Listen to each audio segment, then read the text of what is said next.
Hop, on est en direct. Je mets la petite musique qui va bien. J'invite. Comment on fait pour inviter? Hop.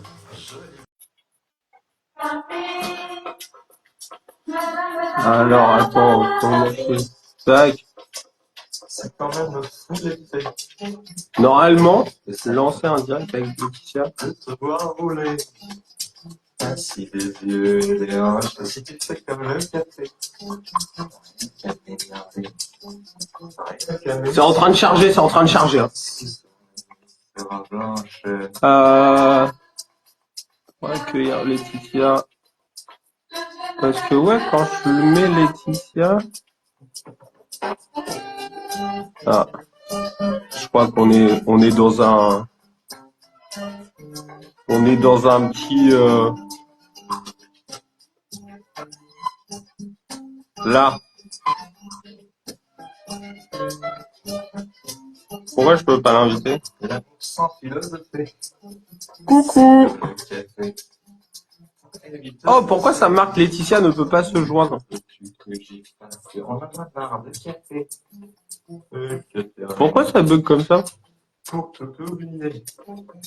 On attend que ça se passe. Alors attends. Ça y est, Ah! Eh! ah y est, ça marche. Bravo. Oh, et je comprenais pas ce qui se passait là. Mais puis moi je me disais, mais pourquoi quand j'appuie ça veut pas? C'est dingue. Eh ben, bienvenue. Eh Bonjour et ben merci à toi merci. pour cette invitation du coup. Ah bah oui, alors bienvenue à toi. Ouais, c'est vrai, d'ailleurs. Alors comment ça va ce matin? Ça va très bien. Je me sens très bien. On dirait pas comme ça, mais j'ai bien dormi. Mais Ah oui. ah ouais, j'ai les cernes, j'ai Bon bah l'impression de sortir de l'aéroport. Eh ben, on est deux. Voilà. On était en voyage. voilà. Moi j'ai mal dormi par contre, mais bon, c'est pas grave. C'était un autre style de voyage. Ça arrive. Alors Ouais. dans ce petit café blabla, quelle est ta tasse du jour? Moi, c'est toujours la même tasse. C'est la méga tasse. Moi, Waouh, j'aime les grandes tasses, moi. Alors, tu veux me donner un petit symbole par rapport à ta tasse? Euh, je dirais, en plus, tu vois, ce qui me plaît bien avec cette tasse, c'est que tu as certaines capitales et j'ai l'impression de voyager à chaque fois. Tu vois, de lire Ah, ces capitales, excellent. ça me fait voyager. Ouais, Donc, je bois et je super. voyage en même temps. Alors moi aujourd'hui j'ai pris la tasse de la nénette qui va découvrir mais qu'est-ce qui va se passer dans ce live putain on va parler d'hommes mais moi je suis une nana, qu'est-ce qui va se passer et tout. Alors j'ai des copines qui m'ont posé plein de questions pour toi, donc je les ai notées. Si on a le temps je te les poserai Ça parce que marche. ça voilà, elles regarderont peut-être pas tout de suite. Si on le met en replay elles le regarderont, mais voilà, elle se posait plein de questions, mes copines féministes, donc Mais ça va être drôle. on va en parler, avec grand plaisir. Bah oui, oui, avec grand plaisir. Est-ce que, comme le live est aussi sur donc mon compte, est-ce que tu peux te présenter un petit peu pour ceux qui te connaissent pas de mon côté? Bien sûr. Du coup, moi, je m'appelle Johan, j'ai 32 ans. Je suis un ancien pompier de Paris. Après, j'ai fait un cursus d'indépendant tout de suite en sortant des pompiers de Paris en tant que personal trainer. C'est d'abord dans le sport, notamment dans le sport particulier et professionnel, dans le monde de l'entreprise. Au fur et à mesure, j'ai commencé à voir qu'il y avait des choses qui ne me convenaient pas parce que j'étais limité et j'ai commencé à me former en spiritualité, en énergétique, en développement personnel, en thérapie manuelle pour arriver aujourd'hui sur le coaching version mentor holistique où cette fois j'accompagne les hommes et notamment à prendre un chemin plus conscient. Super beau ça, c'est beau. Moi, je vais me présenter vite fait aussi pour ceux qui me connaissent pas. Donc moi, je suis Laetitia Jeanne Guillon, je suis coach aussi en développement personnel. J'ai une petite dizaine d'années de plus que toi. Ah, ça se voit pas, arrêtez.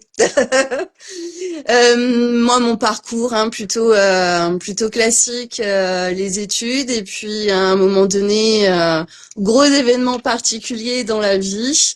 que je parlerai un petit peu plus tard dans d'autres lives, qui a fait que je me suis intéressée à l'humain, au développement personnel et à la spiritualité, bien évidemment, parce que pour moi, tout est lié. Et puis, au fur et à mesure, je me suis formée à plein d'outils pour être formateur pour adultes dans la gestion du stress, des émotions, les différents types de personnalités et bien évidemment tout ce qui a un rapport avec le développement personnel. Voilà, C'est beau, en gros. c'est beau. C'est beau, oui, c'est beau, magnifique. Alors, Johan, aujourd'hui, tu vas nous parler du masculin conscient. Alors là, je peux te dire que au niveau de mes copines, c'était oh, mais c'est quoi ça, le masculin conscient? Est-ce que c'est encore un truc machiste et tout? Alors j'ai dit non, bien au contraire. C'est tout l'inverse. Donc j'aimerais bien, bah voilà, que tu nous présentes un petit peu ce que c'est pour toi et pour rassurer mes copines, tu vois.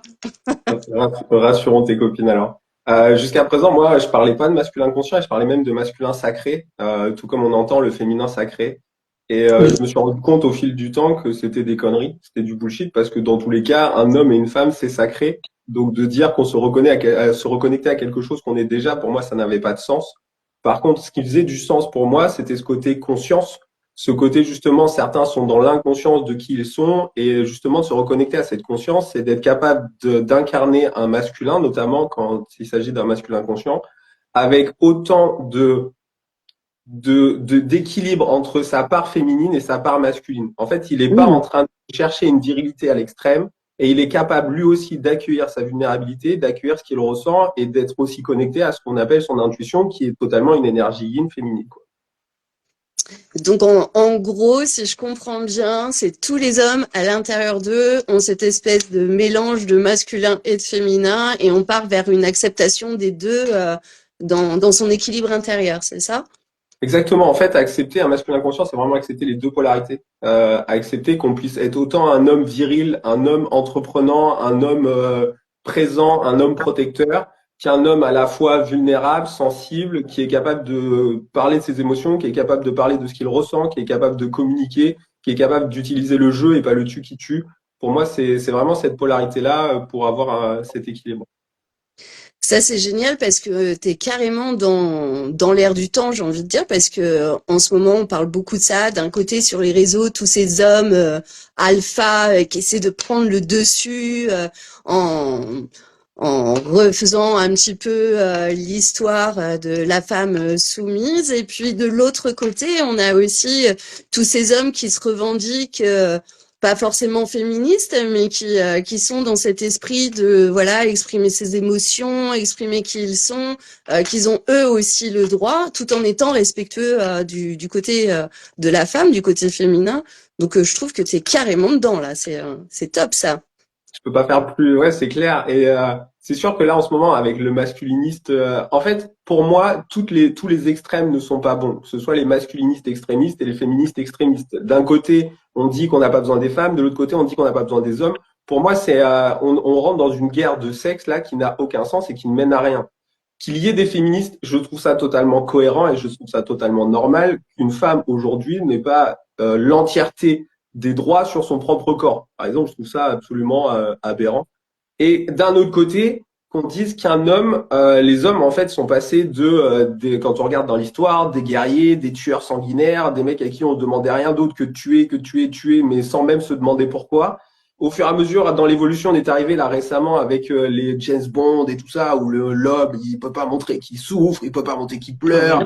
Ça doit être un homme à femme, ça doit être un mec qui fait des cascades, ça doit être un mec qui est très costaud, ça doit être un mec qui est très viril, ça doit être un mec qui limite c'est fuis-moi, je te suis, mais par contre je te suivrai pas. Euh, pour moi, on est passé dans les extrêmes pour les hommes et après on est arrivé sur des hommes qui eux sont plus du tout dans leur énergie masculine et ça arrive à complètement être quasiment 100% yin en portant des robes, du maquillage, tout ça. Et en fait, il y a les hommes, les garçons en construction qui eux ne se reconnaissent ni d'un côté ni de l'autre, sont complètement paumés en fait. En fait, ils sont C'est juste vrai. complètement paumés parce que au final, on partait avant d'un père qui n'exprimait rien et qui lui disait en fait tais-toi et fais ce que je te dis parce que c'est moi le padré. Et en fait, on leur demandait rien aux enfants, mais en même temps, on leur disait tu dois être l'homme de la maison. Mais en même temps, on leur demandait rien. Donc en fait, les garçons en ce moment, les ados sont en train de se construire dans un monde où ils savent pas où aller en fait. Il y a pas de, il y a pas de cadre, il y a pas vraiment de figure où ils peuvent se reconnaître. Pour avoir un fils ado, je confirme totalement ce que tu es en train de dire.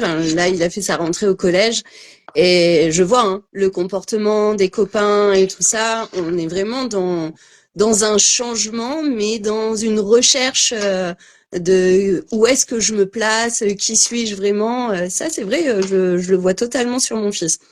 Et pourtant, Ouais, il est mais qu'en c'est ça. sixième. T'imagines? C'est vrai, quand tu regardes au final, la position de la femme a toujours été relativement le même jusqu'à aujourd'hui où maintenant on n'est plus sur une recherche d'équité et de reconnaissance, qui est tout à fait normal. Mais avant, une femme, c'était t'es à la maison, tu t'occupes des enfants, tu t'occupes du Ouais. foyer. Et ça a été ça pendant des décennies et des décennies et des milliers d'années en fait. Que l'homme, en fait, quand tu regardes, ça a jamais été pareil. Ça a jamais été pareil. Et là, on est en train de passer dans des polarités extrêmes. Et ouais, je les comprends. Mais moi, le premier, des fois, je me dis, mais c'est quoi être un homme en fait? C'est quoi être un homme, quoi? Bah ouais, c'est quoi être un homme? On pourrait se dire pareil, c'est quoi être une femme, entre guillemets. Aujourd'hui, on est un peu perdus nous aussi, dans tout cet univers-là.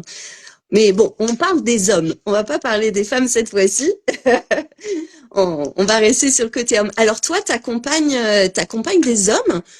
Comment ça t'est venu, ça, l'envie d'accompagner ces hommes?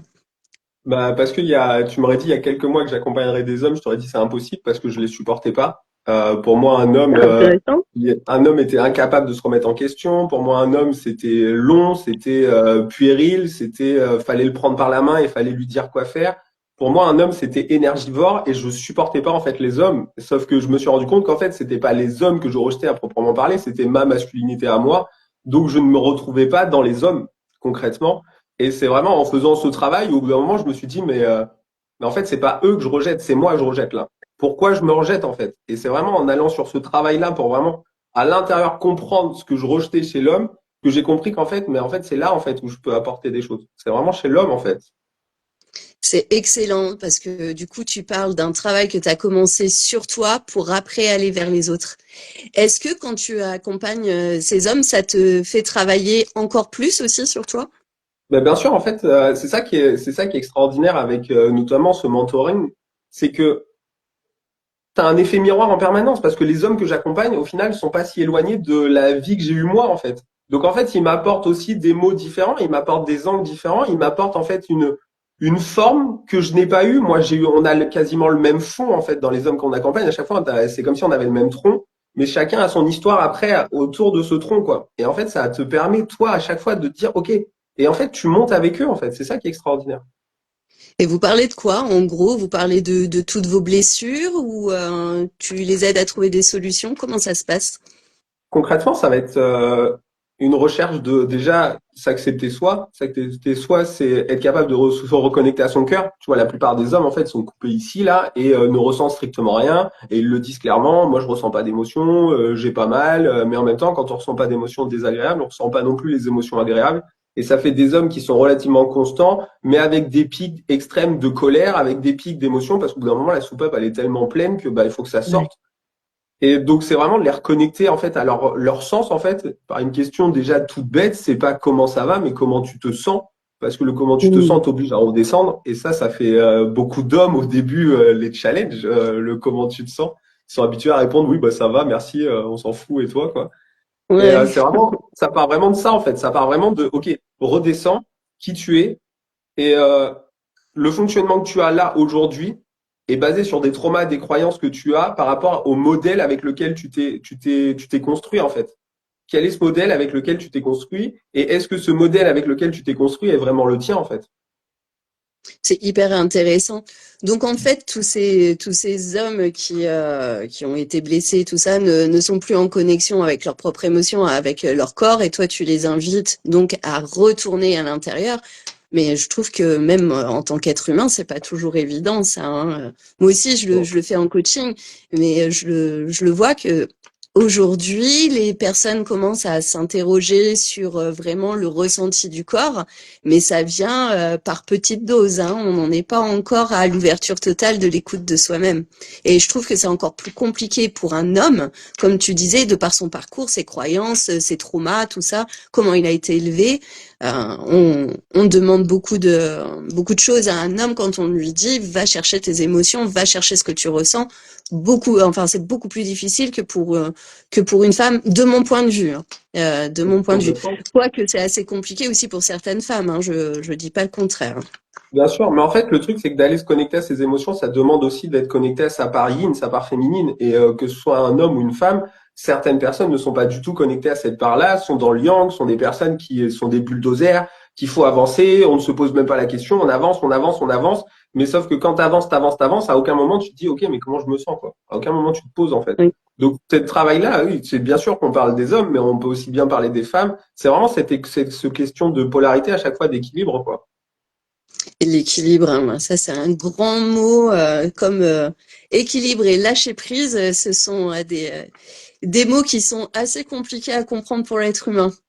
Ouais, c'est clair. Et je dirais lâcher prise encore plus, parce que lâcher prise, ça veut, quand tu regardes comme ça veut rien dire. Lâcher prise, c'est OK, donc je tiens quelque Oui. chose, OK, je le lâche. Bah voilà, je l'ai plus, j'ai lâché prise. Mais non, en fait, c'est lâcher prise, c'est vraiment ce côté, cette rigidité à l'intérieur, ce côté on se bloque, ce côté on se referme, on se prostre, ce côté on est assis, les genoux, la tête dans les genoux, dans le guidon, et puis on attend que ça passe en fait. C'est vraiment ça, Ouais. ce côté contrôle, quoi.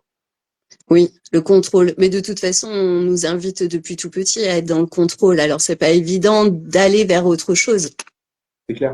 On est formaté pour suivre, on n'est pas formaté pour réfléchir. Ouais, bah, ça va venir parce que les consciences commencent à s'éveiller, à s'ouvrir. Ça, je trouve que c'est génial.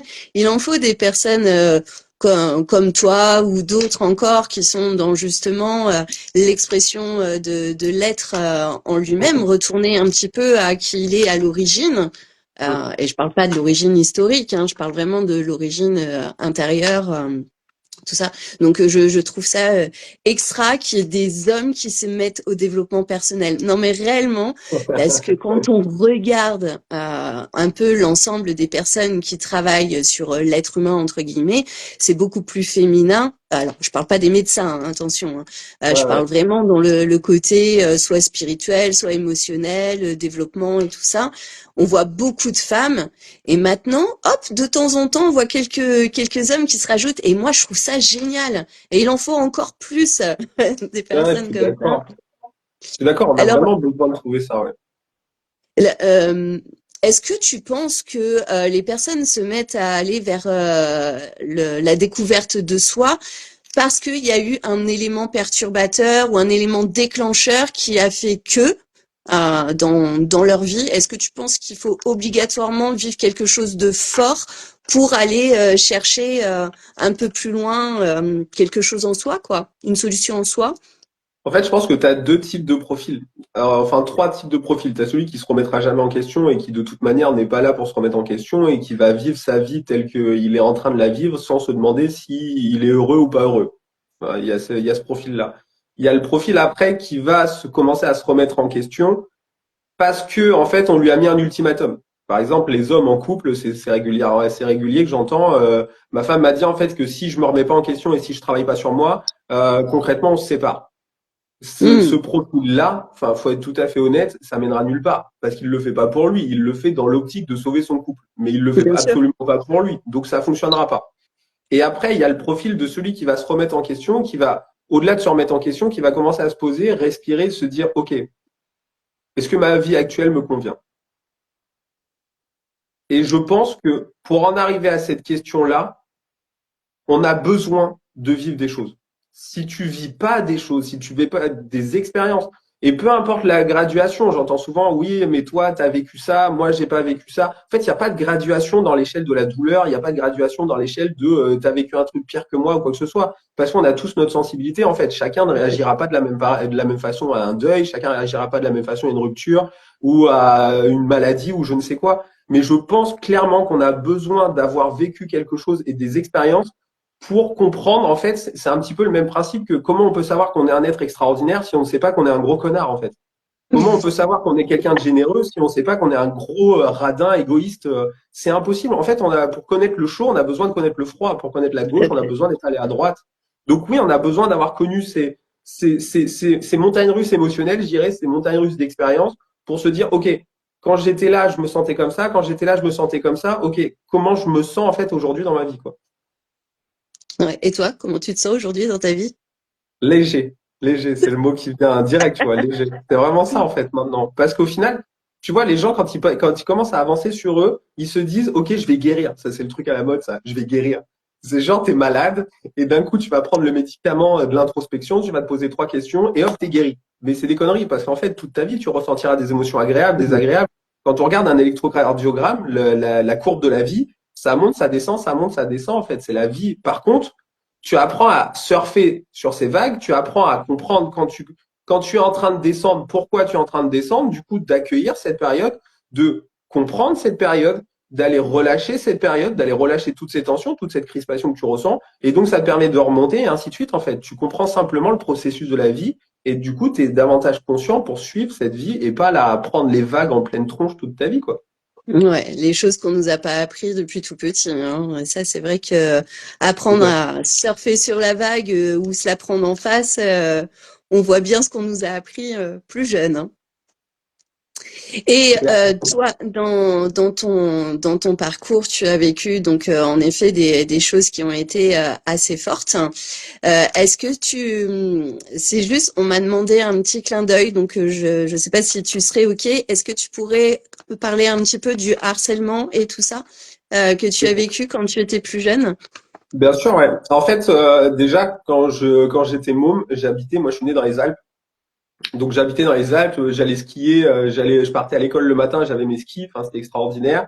Et t'as 8 ans et du jour au lendemain, t'as tes parents qui te disent on déménage en Charente-Maritime, extraordinaire. Donc le ski c'est terminé pour toi et en plus on déménage en Charente-Maritime pour se rapprocher de la famille de tes parents, extraordinaire. Alors que je les supportais pas, je les supportais pas. Donc on D'accord, est en train de me génial. dire, ouais, on est en train de me dire en fait que je vais quitter mon terrain de jeu dans lequel je me sens merveilleusement bien pour me rapprocher d'une famille d'hypocrites et d'enculés, faut être honnête, que je ne supportais pas.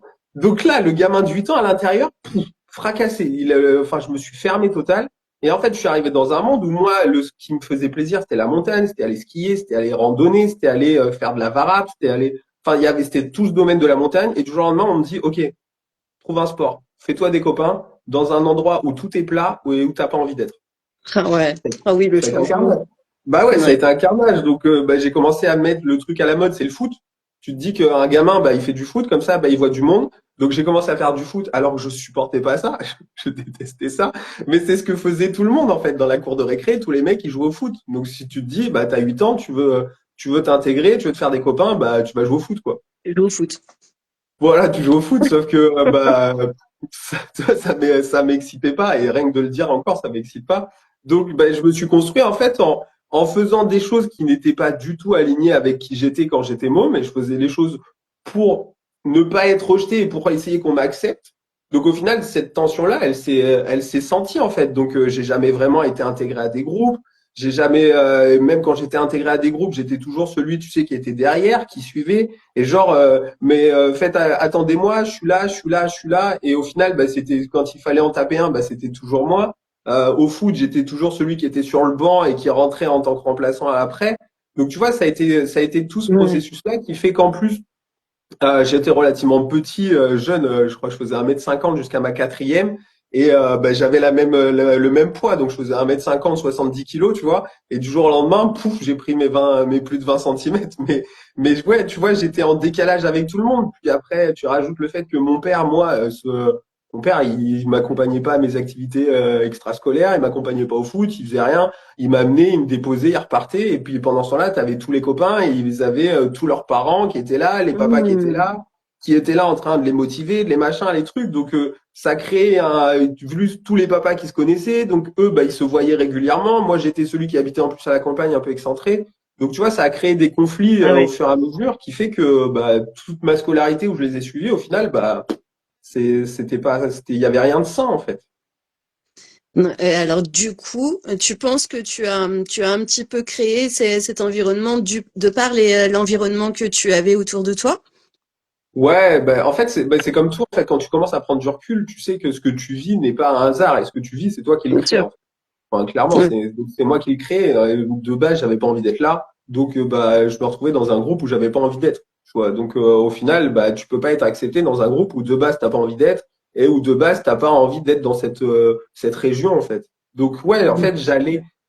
Et puis j'ai toujours eu ce côté, en fait, quand tu regardes dans mon enfance, pour moi, ce qui a rythmé ma vie, c'est la souffrance. Il fallait que je souffre. Moi, il fallait que ça soit dur, il fallait que je souffre, tu vois. Ouh Donc là ça là. pouvait pas être simple, en fait. Tu vois, quand il y avait des gens qui venaient vers moi avec qui ça aurait pu être simple, non, non, non. Tu vois, il fallait que j'aille là où c'était pas simple. Il fallait que j'aille là C'est où je génial. pouvais me prendre les coups, tu vois. Donc ouais, ouais, c'est C'est clair que, génial que tu... Franchement, c'est génial ce que tu dis parce que la plupart des gens, c'est ça. C'est je dois souffrir pour apprendre, je dois me battre. Tu sais, souvent on dit oui, je suis un guerrier, je suis une guerrière de la vie. Et ouais, finalement, est-ce que c'est, voilà, est-ce que le fait de se dire ça, on se créerait pas de temps en temps des trucs qu'on devrait pas? Tu mais vois, c'est des au-delà de soucis temps en en temps, plus, c'est par exemple. tout le temps, en fait. Tout le temps. Des Quand situations de fou. Ouais, c'est ça. T'entends les gens en France, toi, j'ai eu l'occasion de voyager, c'est extraordinaire, mais t'entends en France, on a un champ lexical de la guerre, quoi.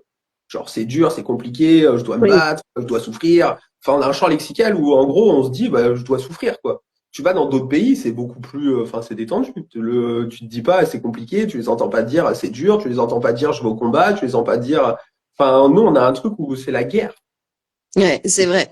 Mais même, il suffit de pas aller très loin, hein, juste quand tu vas du côté de la Belgique et tout ça, eux, ils disent pas c'est dur, ils disent c'est pas facile. Rien que ça, déjà, ça change tout dans ton inconscient. Qu'est-ce qui Ouais, va c'est clair. retenir ton inconscient?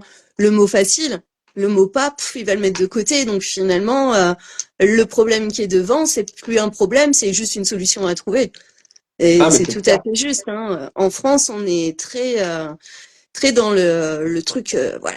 C'est le combat avant tout, hein. Ouais, c'est ça. Et puis vu qu'en France, tu vois, notre génération à nous, on est encore sur des parents qui fallait travailler dur, ton Ouais. argent, que ça soit, il fallait bosser des heures. En gros, avoir de l'argent, c'était dur, tout était dur. Et en fait, quand t'es comme ça, en fait, et que toi, t'as un môme et que t'arrives et que t'es la lumière et que t'as quelque chose en envie, c'est toi, t'as qu'une envie, c'est qu'on te voit, qu'on t'aime, Mmh. qu'on te fasse ressentir ce que tu ressens et ce que t'as envie de dégager. En fait, très vite, quand à force de te prendre des murs, bah, tu te dis, mais en fait, pourquoi je suis là, en fait? Tu vois, les mômes, ils commencent à se dire, ok, mais qu'est-ce que je fais là? Pourquoi je suis là? Et en fait, t'as une telle notion avec l'existence après en fait, qu'est-ce que je fais là? Que bah tu vois les mots pour eux bah ils se disent ok donc ça veut dire que je dois faire plus et puis c'est là où tu commences à faire l'extrême pour ok ça veut dire que je dois faire plus pour être accueilli je dois faire plus pour être vu je dois faire plus pour qu'on me dise oui je dois faire plus en permanence en fait mais en faisant ça tu t'éloignes de toi quoi. Mais totalement. Ouais, c'est hyper intéressant parce que je pense qu'il y a beaucoup d'adultes qui doivent se reconnaître dans ce que tu viens de dire. Le je dois faire plus, je dois, plus. Oh, Enfin, le le je plus. dois il faut que c'est Oh là là, le je dois. Il y a pas longtemps, j'ai fait, je sais pas si t'as vu, sur je dois, tu devrais. ah ouais mais c'est dingue hein. Je Là, dois il c'est faut que non insupportable. décide en fait décide de le faire c'est une question de choix c'est pas un devoir c'est pas enfin c'est je dois il Exactement. faut que c'est des charges mentales ça reste dans ta tête et Ah oui. factuellement tu les fais jamais en plus. C'est hyper lourd, tu te mets un espèce de sac à dos énorme à dire je dois faire ça, mon Dieu, c'est une obligation. Mais c'est ça. Alors que non, là, allez, lâche ton sac à dos là et puis vois plutôt ce que tu peux mettre en action au lieu de rester là-dedans là. Bah ouais. Et tu regardes tous ces hommes, c'est je dois être fort, C'est ça. je dois montrer que je suis pas faible, je dois montrer que je suis capable, je dois montrer qu'on peut compter sur moi, je dois montrer que je sais l'idée, mais tous les hommes ne sont pas des leaders en soi. Je dois montrer que je suis là, je dois montrer en permanence que je suis capable de tenir mon foyer, mais c'est des je dois en Ouais. permanence qui n'ont aucun sens. Qui n'ont aucun sens. Bah, aucun sens maintenant. Ouais. Avant, c'est sûr que c'était plus le cas. Aujourd'hui, maintenant, on est plus dans le partage des tâches, le partage enfin, des pensées, entre guillemets, hein, c'est pas le mot pensée qui est, des idées. Voilà, plutôt que, que le mot pensée, il n'était pas trop bien adapté, ce truc-là. Voilà, on est plus dans l'échange d'un petit peu tout. comme on a dit tout à l'heure, l'écoute de ses émotions, l'écoute de soi. Ouais. Si tu avais un conseil là tout de suite à donner aux hommes qui sont un peu perdus, qui savent plus trop de quel côté ils sont, quoi. Ils se reconnaissent nulle part dans cet univers fou. Tu vois, beaucoup disent je sais pas qui je suis. Mais en fait, au-delà de je sais pas qui je suis, c'est que, ok, qu'est-ce qui se passe à l'intérieur de toi, en fait? Quand tu commences à te dire je sais pas qui je suis, c'est parce que en fait tu te rends compte que bah, tu es bloqué là, tu te rends compte que ce qui se passe là, au final, n'a aucun sens dans ce que tu vois en fait. Tu trouves pas ta place. Mais parce qu'au final, la réponse, elle est pas là, elle est à l'intérieur en fait. Le conseil, c'est être capable de se poser, être capable de prendre un papier, un crayon, les bras, c'est le prolongement du cœur. Tu peux pas, les bras avec les bras, tu peux pas mentir en fait. Quand tu vas commencer à écrire, au début, ouais, c'est bloqué. Au début, moi, pendant des années, ça fait 2 ans que j'écris. Avant, mais tu me donnais un papier, un crayon, mais j'étais incapable d'écrire parce que je me disais, ouais, c'est pas pour moi, ce machin, ces trucs. Non, en fait, c'est simplement que, au fond de toi, t'as pas envie de voir ce qui va ressortir, en fait. Parce que tu sais très bien qu'à partir du moment où tu vas commencer à écrire et que tu vas commencer à mettre des mots sur ce qui se passe à l'intérieur, bah, tu vas te dire, OK, je suis pas du tout à la bonne place, quoi. Et ça fait Hmm. mal. Ça fait peur. Ça fait peur d'aller chercher à l'intérieur de soi les réponses. Ouais, parce que, Beaucoup, hein. en fait, ce qui fait peur, c'est de te dire que tu t'es construit dans un mode de vie, dans une vie qui est illusoire et qui n'est pas du tout la vie qu'au fond de toi, t'aurais voulu, en fait. Tout à fait. Dis-moi, j'ai une autre question, c'est les questions de mes copines. Elles ont été top pour ce coup-là. J'avais dit non, non, non, je prépare pas de questions parce que ça va être fluide avec Johan et ça l'est. Mais on a allé tout. Donc j'ai une amie qui demandait pourquoi est-ce que du coup tu es allé d'un côté d'abord tu étais dans les pompiers de Paris, et tout d'un coup, tu as décidé d'aller plus dans la spiritualité et l'ouverture de soi. Alors bon, on a vu tout à l'heure avec tout ce qui nous est arrivé dans la vie, mais c'est vrai que tu aurais pu rester dans ce côté très physique du pompier, de l'entraide et tout ça, parce que finalement, tu fais la même chose, mais différemment, Ouais, et d'un- beaucoup plus conscient, ouais. et en plus conscient. Je dirais que ce qui m'a fait changer, c'est un, la naissance de ma fille et deux, la maladie, la méningite que j'ai eue. Quand j'étais Paris, j'étais pompier de Paris, en fait, j'étais dans un mode où bah, justement cet homme complètement déséquilibré qui n'avait aucune part de féminité à l'intérieur de lui, j'étais un bulldozer. J'étais à 20, 25 heures de sport par semaine. Le but c'était en fait mon corps était un outil, j'étais absolument pas enfin mon corps, je me servais de mon corps et mon corps il devait suivre ce que moi j'avais décidé.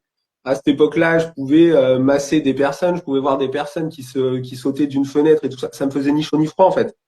Ça me faisait Wow. strictement rien. Ça me faisait rien en fait. Mais en même temps, bah, j'étais pas non plus, je ressentais pas de joie, d'amour, de gratitude. J'étais un zombie en fait. À cette époque-là, j'étais complètement déconnecté. J'avais juste ce côté, ok, comment je peux avoir plus d'adrénaline en fait. Et l'avantage avec les pompiers de Paris, bah, c'est que l'adrénaline, tu prends une garde, tu prends de l'adrénaline en fait. Tu auras tout forcément une intervention qui va faire que ça part et t'as ton shoot, t'as ta dose et voilà. Donc je dirais qu'avant, j'étais totalement shooté à l'adrénaline et il fallait que j'ai ma dose d'adrénaline. Et la maladie et la naissance de ma fille ont fait que, ok, ça va pas, on peut pas continuer comme ça. Et après, j'ai commencé à prendre un chemin où bah, c'est commencé à descendre, ça a commencé à descendre et j'en suis arrivé là aujourd'hui grâce à ça, ouais. Bah dis donc, ça m'a marqué quand tu as dit que tu fonctionnais limite comme un robot, sans émotion. Parce que tu vois, moi j'imagine, bon ça c'est personnel, hein, mais j'imagine les pompiers au contraire très humains, très dans l'émotionnel, dans l'empathie. Tu vois, ouais, on va aller sauver des vies, c'est génial. Donc il y a quand même ce petit côté adrénaline, mais tu vois, très proche de la personne, en fait. Non, non, la majeure partie des pompiers font pas ça pour les autres, font ça pour eux. D'accord, bah ça c'est Et hyper intéressant. faut être honnête. Enfin, la plupart des pompiers déjà sont des personnes, quand tu regardes, sont des personnes qui ont ce besoin de sauver, mais de sauver l'autre. Pourquoi? Parce qu'ils ont besoin, eux, ils aimeraient se sauver eux, en fait. Et en fait, en essayant de sauver l'autre, bah, t'essayes de te sauver toi. Moi, j'en suis arrivé chez les pompiers parce que j'ai passé toute mon enfance à vouloir sauver ma mère. J'ai pas réussi à sauver ma mère. Donc, tu vois, pour moi, les pompiers, il Ouais. fallait que je sauve quelqu'un, mais parce que j'avais besoin de me sauver moi-même et je me servais des autres pour essayer de combler un vide que j'avais à l'intérieur. La plupart des pompiers, c'est ça, en fait. peu de pompiers sont vraiment conscients et font vraiment ça par vocation, en conscience en fait. Ce sont que la plupart des hommes qui sont en recherche de, ok, comment moi je peux remplir le vide que j'ai à l'intérieur de moi en fait. Mais dis donc, mais c'est extra ce que tu es en train de dire. En fait, on choisirait un petit peu notre façon de fonctionner par rapport à ce que l'on est à l'intérieur. Notre travail aurait un lien avec ce que l'on est à l'intérieur. Complètement, complètement, ouais. Et ben ça serait bien d'en prendre conscience pour beaucoup de personnes, suivant le métier. C'est une bonne réflexion à avoir. Tu vois, là, je vais me faire une petite réflexion du jour bonjour dans pas longtemps, je pense là-dessus. Parce que je trouve ça vraiment très intéressant de se poser la question pourquoi j'en suis arrivée à être dans ce travail-là ou pourquoi est-ce que je reste dans ce travail-là. Mais ça, je pense que ce sera sur un autre sujet parce que bon, on va rester dans l'univers masculin. J'adore. Donc, toi, au niveau des hommes que tu accompagnes, en fait, tu essaies de les emmener à ce qu'ils aient une paix intérieure, si je comprends bien, tout en étant à l'écoute de qui ils sont, quoi. Ouais, en fait, de chercher cet équilibre en allant chercher toutes les émotions qu'ils ont enfouies depuis toutes ces années. Parce que beaucoup d'hommes ressentent une colère profonde, ressentent un feu intérieur et en fait, ils ont jamais vraiment appris à l'écouter. Et on a associé en fait beaucoup maintenant aujourd'hui que homme en colère égale violence. Tu vois, donc Oui, ça marche pas. Ça marche pas en fait. Donc les hommes, du coup, quand ils commencent à ressentir de la colère, ils se disent, OK, ça veut dire que je commence à devenir possiblement quelqu'un de violent, donc quelqu'un de méchant, donc quelqu'un qui va. Donc tu vois, donc pouf, il renferme. Mais cette colère, elle reste à l'intérieur de lui, elle le bousille en fait. Parce que justement, on a fait cet amalgame de colère égale violence, alors que la colère est une émotion, mais plus que humaine, naturelle et je dirais vitale. Sans colère, tu poses pas tes limites. Sans colère, t'es pas capable de dire non. Sans colère, t'es pas capable de dire stop à quelqu'un. Sans colère, bah, tu n'as pas aucune notion de respect, que ce soit pour les autres ou pour toi. La colère est une émotion normale qui permet juste de réguler, OK, quelle est ma place et est-ce que ma place est correctement protégée, en fait. bien Et donc sûr. ça, c'est vraiment ce côté-là, en fait, de les ramener à l'intérieur, de leur dire qu'ok, t'as le droit, en fait, juste t'as le droit de ressentir tes émotions. Et le vide que t'as à l'intérieur, cette douleur que t'as à l'intérieur, ok, on peut aller la voir. T'as pas besoin d'essayer de la remplir avec des addictions. Le nombre d'hommes qui sont addicts au porno, au sexe, au, euh, au sport, la bigorexie comme moi j'ai pu avoir, l'alcool, les jeux à gratter. L'homme, en règle générale, quand tu regardes un homme inconscient, un homme désaligné, est dans une addiction dans quelque chose, automatiquement pour combler Ouais. le mal-être qu'il a à l'intérieur et pour essayer de mettre un mouchoir en disant, OK, je ressens ça, c'est pas normal, donc je vais faire quelque chose pour inhiber ça, et comme ça je le ressentirai plus. Mais ça reste à l'intérieur, en fait. Ça reste bloqué. Ouais, c'est vrai. C'est tout à fait juste. Et donc, tu fais des cercles d'hommes et tout ça pour libérer la parole? Ouais, exactement. J'ai des hommes en individuel là, et après là, j'ai justement un programme où le but, ça va être de rassembler 12 hommes et de les faire avancer ensemble, tout en les reconnectant à leur enfant intérieur, qui est là, pour moi l'une des bases, parce que c'est de là que se joue la reprogrammation. C'est ton enfant intérieur qui fait l'homme que tu es aujourd'hui ou la femme que tu es aujourd'hui, quoi. Et vraiment de les reconnecter là, et après de libérer cette parole pour leur dire, OK, tu as le droit de parler sans avoir peur du jugement, sans avoir peur, sans avoir crainte, sans te sentir inférieur aux autres, sans te sentir humilié, sans te sentir trahi, sans te sentir dans cette insécurité. Tu as le droit, en fait, de libérer la parole et de dire, OK, j'en ai marre. Tu as le droit de dire, OK, j'en ai plein le cul. OK, j'y arrive pas. Tu as le droit, en fait, de le dire. Beaucoup d'hommes n'osent pas le dire. Sauf que quand tu commences à le dire et quand tu commences à conscientiser et à voir que d'autres hommes le disent et le pensent et le reçoivent, mais d'un coup, tu t'enlèves un poids énorme. Ah, c'est génial. C'est génial d'avoir un moment où on peut échanger entre pairs, P-A-I-R-S, et pas entre papas. Quoique, ça pourrait aussi, hein.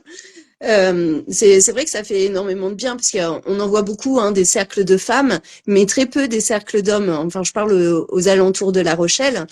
C'est vrai qu'il n'y a pas grand-chose pour les hommes et je trouve ça bien quand c'est dans cet univers où tu les emmènes dans la conscience et le respect aussi parce que pour en revenir à ce qu'on disait tout à l'heure, tu es vraiment dans ce côté respect, équilibre trouver ces deux polarités, le féminin, le masculin, qui peut vivre ensemble, ça c'est super à l'intérieur d'une personne. C'est pas parce que tu es un homme que tu dois être dur, c'est pas parce que tu es une femme que tu dois être douce.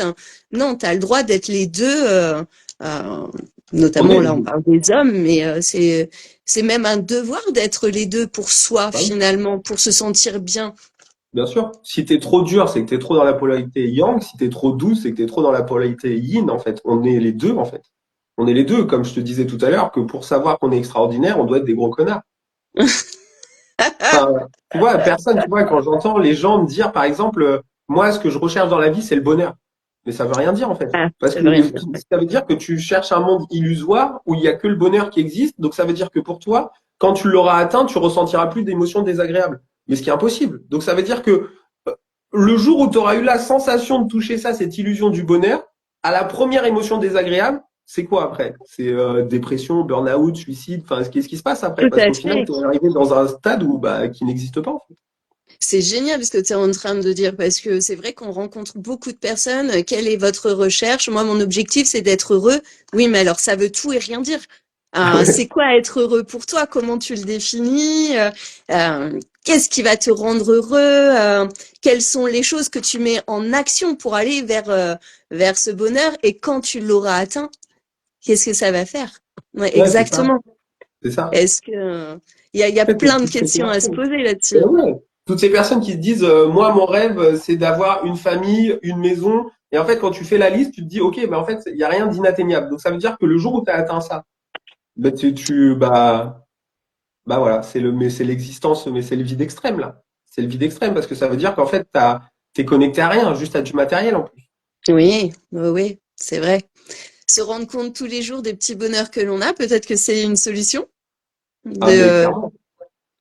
de se dire, tiens, ne serait-ce que, oh, tiens, aujourd'hui je respire, il fait beau, je me sens Ouais, plutôt pas mal. c'est ça. Allez, laissons qu'est-ce qui va se passer aujourd'hui? Que va m'apporter cette radieuse journée, même s'il pleut? Mais c'est C'est exactement génial. ça. Boire, manger, tout ça, tout ce qu'on banalise en fait tous les jours. Enfin, il n'y a pas à banaliser en fait. Il n'y a pas Non, à c'est vrai. banaliser. C'est vrai. Dans ta présentation, tu avais dit que tu avais vécu de la dissociation émotionnelle et moi j'aimerais savoir ce que c'est. Pour toi, la dissociation émotionnelle, c'est quoi? Bah, justement, ce côté comme quand j'étais à Paris où je pouvais arriver sur des interventions où ça m'a marqué un jour. Je suis arrivé sur un gros feu. C'était du côté de Bagneux. Donc on arrive sur un feu d'immeuble, feu au 13e étage. Donc l'appart, on le voyait bien en flammes et tout ça. Et en fait, il y avait des gens en dessous au moment où on est arrivé qui disaient aux gens ne sautez pas. Et en fait, on le sait dans l'inconscient que quand on dit ne sautez pas, les gens dans l'incohérence entendent sauter. Bien sûr. Donc les gens, en fait, ils sont dans le truc où ils entendent sauter, ils se disent, OK, moi, j'ai aucune solution, ça veut dire que lui, il me donne une solution, je saute. Donc les gens, ils se défenestrent du 12e étage pensant qu'ils vont survivre, en fait. Donc quand je suis arrivé, et quand on est arrivé les premiers, au moment où on descend, on entend. Oh, les gens? Ouais, ouais, ouais, ouais, c'était trois personnes qui avaient sauté Waouh, et ça a fait, t'entendais les plof, plof, plof sur mon le bitume Dieu. par terre devant l'immeuble. Et tu vois, la dissociation émotionnelle, c'est d'être capable d'entendre ça, de voir ça et de prendre tes tuyaux, de prendre ton matériel comme si tu étais allé acheter une baguette de pain, tu vois. Waouh, c'est ouf. En même temps, quelque part, c'est fort aussi, hein. Enfin, Bah, c'est c'est à la fois flippant aussi. fort et à la fois quand tu regardes, c'est pas humain. C'est pas Ah humain bah non. de rien ressentir à ce moment-là. Non, mais dis donc, c'est ultra impressionnant, ce que tu es en train de mettre en exemple là. Je m'attendais pas, je m'attendais pas à un exemple comme ça. Je m'attendais à un truc plus doux, moi. Bon, bah, très bien, c'est super. Bah, je peux pas te l'exploser. Tu vois, comme ça, tu as la plus belle métaphore, tu vois. Je Ah peux oui, pas. bah là, je pense que tout le monde a compris. Ah, moi, c'est super. Pour en revenir à tous les hommes que tu accompagnes, est-ce que tu as des tranches d'âge différentes ou ça peut être n'importe quel âge qui viennent te voir? Je dirais qu'en majorité, c'est entre 30 et 45 ans. Ah La oui, tranche d'âge, la réelle tranche d'âge, c'est ça, ouais. Ouais. Beaucoup, en fait, beaucoup d'hommes avant 30 ans commencent à se poser des questions, mais ne sautent pas forcément le pas de se dire, OK, je commence à me poser des questions, mais j'ai besoin d'avoir une main tendue pour avancer. Et sauf que plus tu avances et plus tu te dis, et tu enlèves ce côté, j'ai pas besoin d'aide, et ben tu te dis ok, ça veut dire que si lui me tend la main et si lui m'accompagne, moi je vais pouvoir avancer. Ah Et oui, c'est après marrant ça. 45 ans, on est plus sur des hommes. J'en ai pas mal, tu vois, avec qui je parle, et notamment des hommes de 60, 65, 70 ans, et qui me disent j'aurais aimé faire les choses différemment avant. Et c'est des personnes que je vais pouvoir accompagner aussi, tu vois. Donc c'est l'avantage, mais le gros du gros dans les cercles, c'est vraiment 30-45, ouais. Ah oui, d'accord. C'est drôle parce que moi aussi, c'est exactement cette tranche d'âge enfin c'est drôle, que je reçois, mais du côté féminin. Et je me posais la question justement comme on était dans, si tu remontes un petit peu à leurs propres parents de cette tranche d'âge, c'est quand même dans des périodes de vie où il y a eu quand même pas mal de changements au niveau des libérations et tout ça. Et est-ce que, pour toi, hein, toujours, hein, c'est toujours une question personnelle, est-ce que pour toi, le fait d'avoir été élevé par, même si on a été élevé quand même par des choses qui étaient quand même encore assez dures, tout ça, hein, on l'a vu, hein, le père, fallait que ça bosse, c'était carré, machin. Si on voulait un peu de douceur, c'était plus vers le côté maternel. Mais est-ce que tu penses justement que le fait qu'il y ait eu cette évolution nous emmène dans cette tranche d'âge finalement à aller rechercher quelque chose de différent tout en continuant cette évolution? Je sais pas si je suis claire. Ouais, ouais, je crois que j'ai démêlé. Je dirais qu'on est cette tranche d'âge, on est la tranche d'âge qui a pris la machine à laver, qui a pris le rouleau compresseur en fait. Où il y a vraiment un avant-après avec notre tranche d'âge qui fait que nos générations, qui y aura en dessous de nous, auront déjà une évolution et une conscience complètement différente. Tu vois. Je le vois déjà avec mes enfants qui ne réfléchissent absolument pas et qui ne se posent pas les mêmes questions que moi je pouvais me poser à leur âge. Tu vois.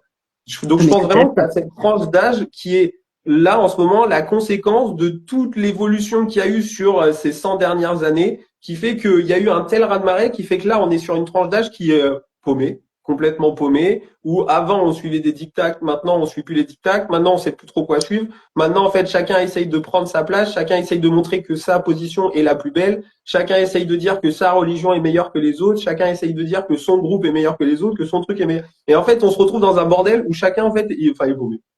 Et donc, c'est vraiment pour ça que tu as ça aujourd'hui, où tu as ces quêtes identitaires de, OK, ce que j'avais avant ne me convient pas, ce que j'ai aujourd'hui ne me convient pas, pour faire en sorte que demain me convienne, qu'est-ce que je peux changer aujourd'hui, quoi. Excellent, bien sûr. Tu vois, pour en revenir à nous dans notre coaching, dans toutes les personnes qui travaillent sur le bien-être, la spiritualité, il y a quelque chose qui est en train de se mettre en place ces dernières années, c'est la co-création. Et ça, je trouve ça super parce qu'il y a quelques années de ça, c'était chacun était dans son univers, hein, puis voilà, bah non, moi je travaille comme ça, toi tu travailles comme ça, bah c'est très bien, mais voilà, personne se mélangeait. Et plus les années passent, je trouve que bah, tout ce qui est praticien, personne dans la spiritualité, dans le développement de soi, tout ça, a envie enfin tout le monde a envie de se réunir, de co-créer des choses. On voit de plus en plus, bah t'as vu, hein, de salons bien-être, de conférences où ils sont plusieurs à intervenir. Mm. Et toi, est-ce que ça t'intéresserait de justement faire des conférences, des choses comme ça, pour aller un peu plus vers le public, hein, parce que tu fais déjà des choses super, mais je veux dire proposer des conférences, ça serait un truc qui te plairait, ça? Ouais, carrément. Moi, je crois à terme, enfin, je proposerai des conférences, je vais même écrire un livre. C'est quelque chose qui, moi, me botte. Ouais, ouais, clairement, les conférences, j'ai déjà eu la chance d'en faire. Quand j'étais dans le domaine du coaching sportif, j'en faisais notamment, j'étais intervenu sur un congrès sur l'endométriose en tant que Ah, professionnel justement du sport là-dedans, dans ces femmes avec cette situation-là. Donc ouais, ouais, j'ai déjà fait ce genre de truc et c'est quelque chose qui moi me plaît en fait. J'aime faire ça, ouais. ouais, je pense que bientôt je vais mettre en place, comme je faisais il y a quelques années, tu sais, des salons bien-être et tout ça, mais avec des thèmes bien particuliers et des conférences, mais ce sera des conférences en co-création. Donc je t'en parlerai si ça t'intéresse. Avec Euh, joie, ouais. voilà, sur des sujets bien particuliers où justement plusieurs vues en fait, plusieurs expériences pour une même chose peut être super intéressante. Ouais, c'est Je sûr. pense qu'avoir plusieurs avis, ça peut être chouette. Et ben, je te remercie beaucoup pour ce moment blabla. Avec Est-ce que joie. tu as envie de rajouter quelque chose? Parce que je trouve que ça a été hyper riche et super sympa, vraiment. Je pense qu'on a dit déjà pas mal de choses, mais ouais, sortir de ces diktats de il faut que, je dois, sortir de. On pourrait même parler du côté victimisation, persécution. Ouais, Accepter de prendre sa place, en fait. En fait, accepter que l'autre n'est pas responsable de son malheur, accepter que la société n'est pas responsable de son malheur, accepter que notre président n'est pas responsable de notre malheur, accepter que ce qui nous entoure n'est pas responsable de notre malheur, en fait. On crée le malheur qu'on décide de voir, en fait. C'est une question de position, c'est une question de choix. C'est à partir du moment où on a accepté de prendre sa place, mais notre vie, nos yeux se poseront plus sur les mêmes choses, nos oreilles se poseront plus sur les mêmes choses, nos relations, nos connexions ne seront plus les mêmes, enfin tout sera complètement tellement. différent. Et on verra qu'au final, on est dans la même vie, sauf qu'avant, on ne prenait pas notre place, on ne prenait pas notre position, on donnait le pouvoir aux autres, et quand on commence à prendre son pouvoir, et ben on se dit, OK, en fait, il y a plein de choses extraordinaires, en fait. Mais tellement, c'est vrai. Rien que le fait, comme tu disais, ne pas se voir comme une victime et c'est pas à cause de machin si t'es comme ça ou si tu penses comme ça. C'est vrai que se rendre pleinement responsable de ce que l'on pense, de ce que l'on fait, c'est déjà énorme. C'est clair. Nos choix, notre vie, nos actions, enfin, c'est à nous, quoi. C'est pas aux autres, hein. Oui, bah si tout le monde pouvait entendre cette jolie phrase qui sera, je pense, le mot de la fin parce que je trouve que ça cale hyper bien avec tout ce qu'on s'est dit. J'adore. Soyez tous responsables de vous-même. Et puis, je te remercie vraiment. Moi, ce que je retiens de ce live, c'est vraiment que l'homme, c'est OK s'il va dans son féminin, mais qu'il trouve son équilibre entre les deux. Que l'homme peut être tout autant dans le respect que dans sa masculinité, le respect avec les femmes et tout ça. Il a le droit d'exprimer ses émotions, il a le droit d'être en colère comme il a le droit d'aimer. Et ça, je trouve ça super fort. Et surtout, aller dans son intérieur, chercher qui il est réellement. Retrouver son petit enfant intérieur, là, et puis se dire, tiens, qu'est-ce que je suis Exactement. réellement? Qui suis-je? Où Exactement. vais-je? Voilà, bah, merci beaucoup, Avec Johan. joie. J'ai passé un super moment avec toi. Ben, c'était partagé. Avec joie. Merci à toi. Et j'espère qu'on s'en refera d'autres sur d'autres sujets parce que c'était fluide et j'ai adoré sans avoir vraiment préparé de questions à part les deux questions des copines qui étaient absolument waouh. Mais ça c'est parce que elles ont vu que tu faisais du sport. Les coquines. Mais avec joie, ouais, non, non, c'est des sujets qui me passionnent et on pourra, tu vois, là, on parle des hommes, on pourra parler des femmes, on pourra parler des humains en règle générale, donc avec joie, ouais. Eh ben avec grand plaisir. Bon en tout cas je te souhaite une belle journée. Je te fais des bisous et je te dis à très bientôt. Belle Je journée, sais salut. pas du tout comment on arrête le live. Bon, je m'en occupe. Belle journée. Bonne journée, bisous.